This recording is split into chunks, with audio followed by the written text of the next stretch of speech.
Baiklah nak, hari ini ya di minggu ke-7 kita mulai dengan materi Pancasila sebagai dasar negara bab 3. Nah, di minggu ke-7 ini ya Ibu akan menjelaskan mengenai Pancasila sebagai dasar negara.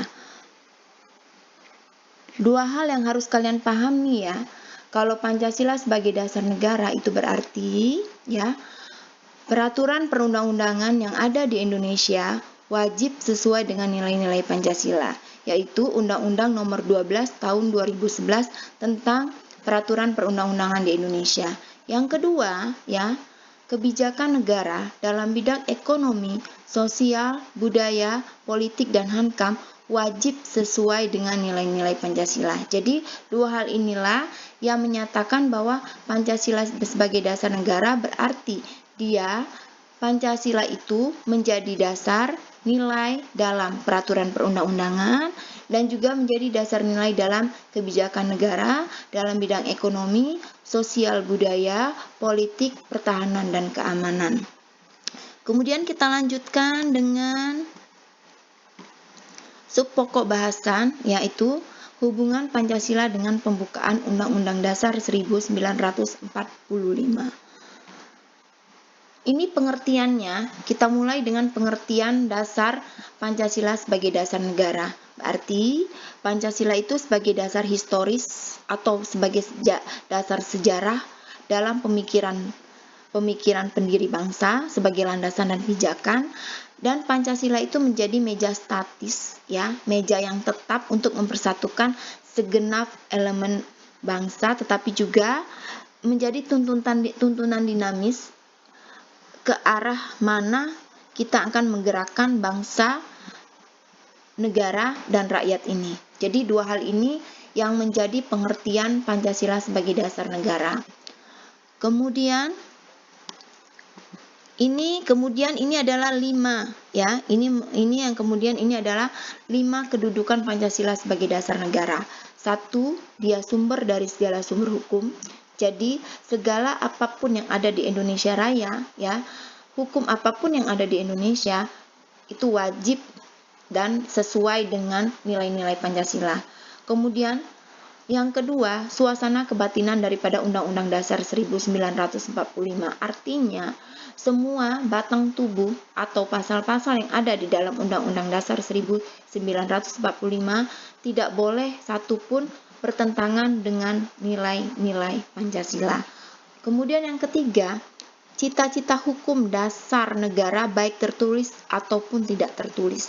Jadi Pancasila itu menjadi cita-cita hukum dasar bagi negara baik yang tertulis maupun tidak tertulis, baik hukum berupa konstitusi maupun konvensi.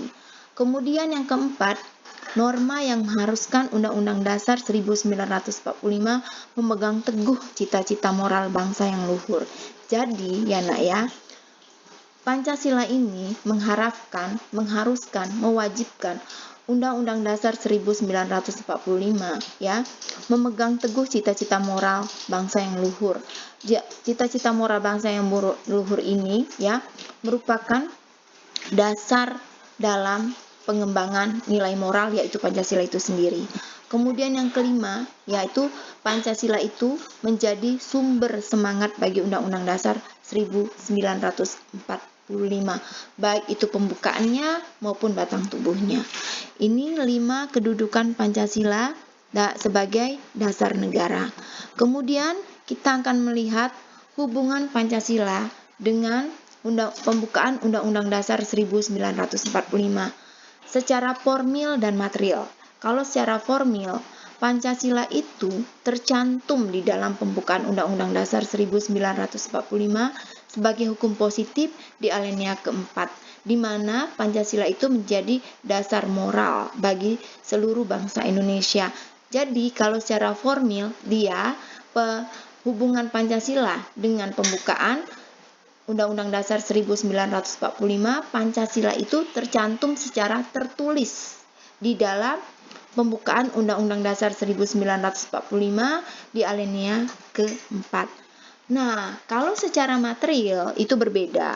Berarti hubungan pembukaan Undang-Undang Dasar 1945 dengan Pancasila itu secara tidak tertulis, dalam artian pembukaan Undang-Undang Dasar 1945 secara material tertib hukum di Indonesia dijabarkan dari nilai-nilai yang terkandung dalam Pancasila.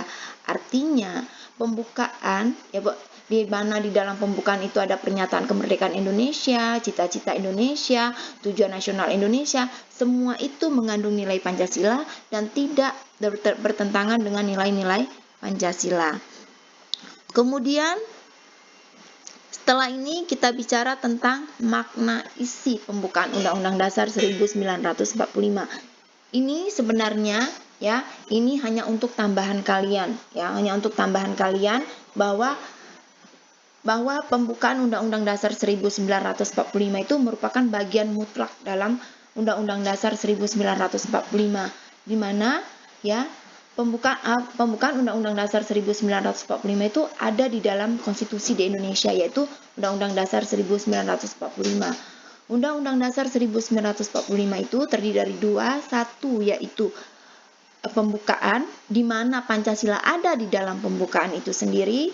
Kemudian yang kedua adalah batang tubuh atau yang kalian kenal dengan pasal-pasalnya di dalam pembukaan Undang-Undang Dasar di dalam Undang-Undang Dasar 1945. Jadi yang pertama pembukaan, yang kedua adalah batang tubuh Undang-Undang Dasar 1945.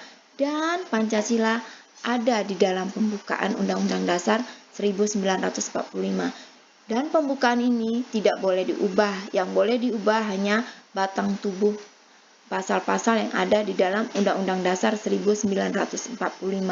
Ini tambahan buat kalian bahwa pembukaan Undang-Undang Dasar 1945 ada Pancasila, di mana isi pembukaan itu merupakan sumber motivasi dan aspirasi perjuangan serta tekad bangsa Indonesia untuk mencapai tujuan nasional. Maka Ibu bilang tadi, di dalam pembukaan itu ada pernyataan kemerdekaan Indonesia dan ada tujuan nasional Indonesia.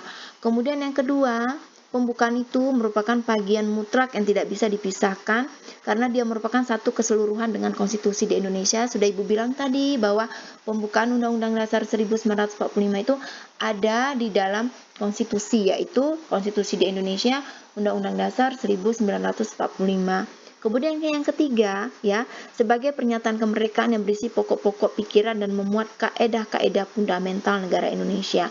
Kaedah-kaedah fundamental ini dan pokok-pokok pikiran ini ini adalah berupa dasar moral kita, kemudian tujuan negara kita, cita-cita kita, pernyataan kemerdekaan kita, kemudian bagaimana bentuk negara kita, itu semuanya ada di dalam pembukaan Undang-Undang Dasar 1945. Ini adalah presentasi Ibu untuk pembahasan bab 3 Pancasila sebagai dasar negara. Harusnya pembahasan ini ada di minggu ke-6, tapi kita bahas di minggu ke-7. Demikianlah Nak, ada pertanyaan sampai di sini?